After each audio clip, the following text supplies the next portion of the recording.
Hallelujah. Great is your mercy towards me. Up there. Your loving kindness towards me. Jesus, your tender mercies I see every day after day.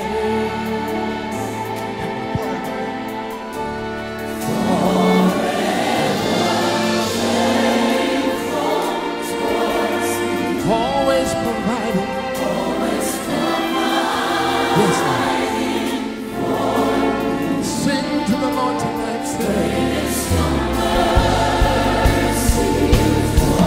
For great is your grace. Everybody raise your voice and say, great is your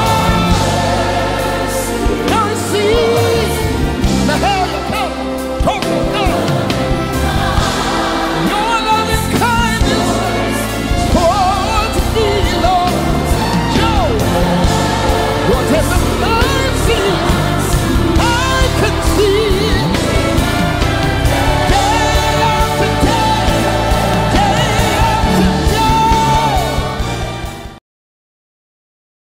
Salut, votre émission Louange en Psaume. Alors, vous le savez déjà que dès les temps bibliques, la musique sacrée était déjà structurée, élaborée, puissante et nécessitait expertise et discipline. Et pour se rassurer de tout ça, David va créer au sein même du temple un ministère, une fonction, un poste qui a fait son chemin depuis lors de génération en génération. C'est la fonction de chef des chantres. On en parle? Allez, à tout de suite.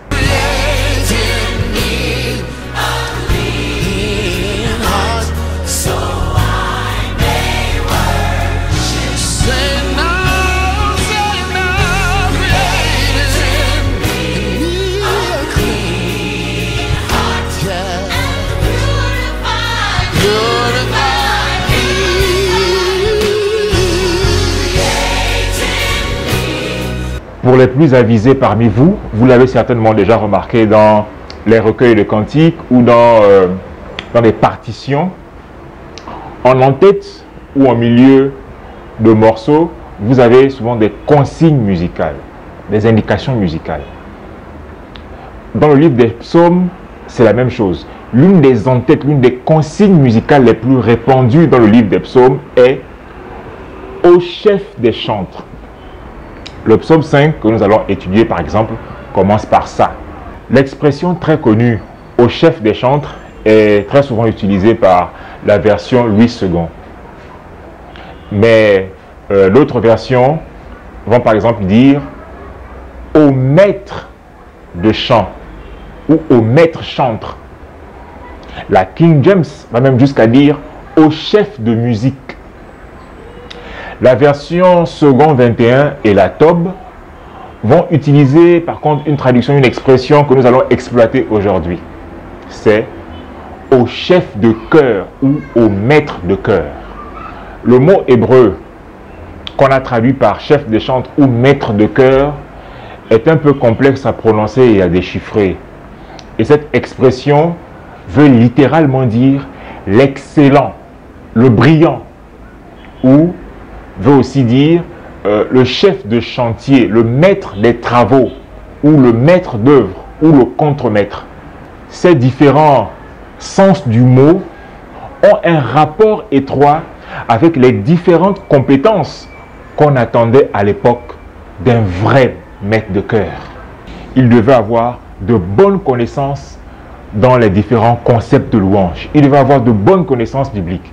Il devait avoir de bonnes connaissances dans le prophétique. Il devait avoir de bonnes connaissances en poésie et en figure de style. Et bien évidemment, il devait avoir de très bonnes connaissances en théorie musicale. il devait avoir une maîtrise excellente de la pose musicale, le Selah. Il devait avoir une maîtrise de la musique arrangée, les arrangements, les orchestrations musicales. Il devait maîtriser les instruments à cordes et leurs techniques, les instruments à vent et leurs techniques. Il devait maîtriser les pupitres et les voix. Il devait maîtriser les gammes. Il devait maîtriser aussi les modes, ne fût-ce que lionien et léolien. Ce n'est donc pas pour rien que le nom qui lui a été donné est l'excellent, le brillant, le maître, le contremaître, le maître d'œuvre, ou en italien, le maestro. Great is your mercy towards me. Yes, your loving kindness towards me.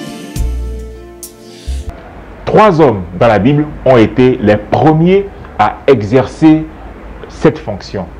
Et leur ministère va nous instruire en quelques points.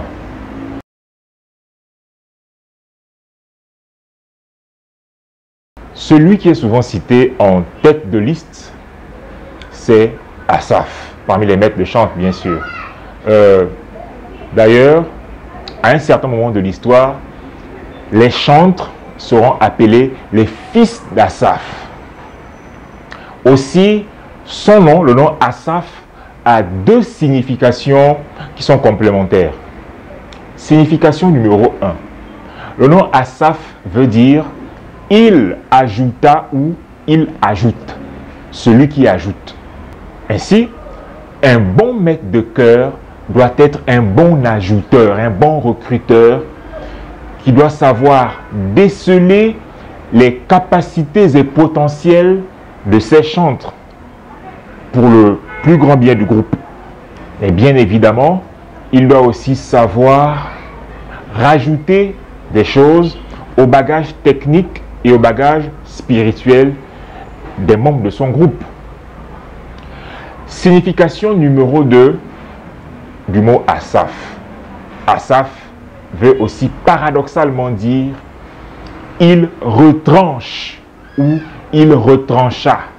L'un des problèmes dans nos groupes de louanges contemporains, c'est que, bien qu'on sache ajouter et recruter des gens, par contre, on ne sait pas compléter la formation de ces chantres et leur potentiel, mais encore pire, on hésite souvent à se débarrasser, à retrancher certaines personnes qui sont nocives pour la vie du groupe. Un bon maître de chœur doit savoir jouer avec cet équilibre-là, savoir ajouter, mais aussi savoir retrancher.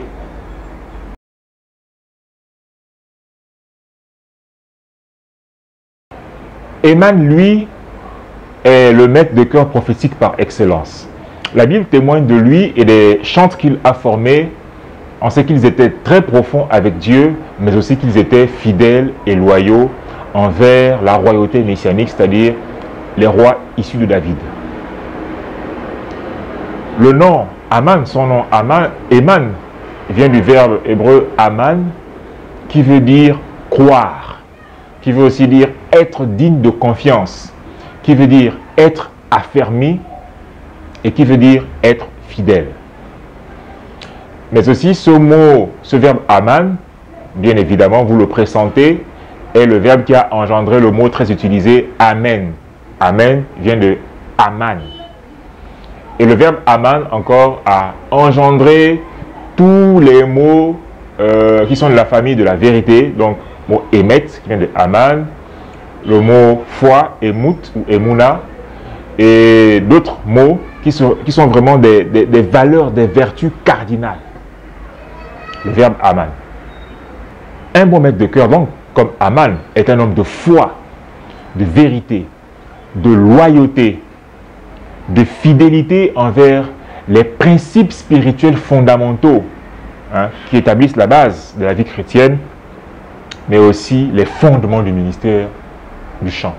L'un des problèmes de nos groupes de louanges contemporains, c'est qu'on a de plus en plus, contrairement à Héman, des maîtres de chœur qui sont faux, déloyaux, infidèle au Seigneur, flirtant avec le monde et éclaboussant sans retenue les plus basiques, les principes spirituels qui établissent le ministère.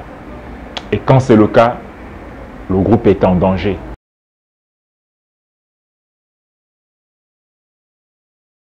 Yedutun ou Jedutun, lui, est souvent cité en troisième position dans la hiérarchie des maîtres de cœur de David. Son nom, comme vous le devinez déjà par son orthographe, est issu du verbe yada, le concept de louange yada que vous connaissez déjà, la louange du cœur, la louange qui confesse, la louange qui reconnaît, qui s'abandonne, la louange dont Léa est la mère et l'ancêtre. Le mot Yedutun veut littéralement dire louange ou cœur, chorale de louange. Ainsi, un bon maître de cœur, selon le nom Yedutun, est un homme ou une femme dont le cœur est rempli de la louange de Dieu. Son cœur n'est passionné et attiré que par une musique dont l'orientation est clairement de glorifier et d'adorer le Dieu d'Israël, le seul vrai Dieu. Ainsi, il ne sera pas dispersé et embrouillé par toutes les sollicitations mondaines et sera certainement pour les générations qui entendront parler de lui un modèle à suivre.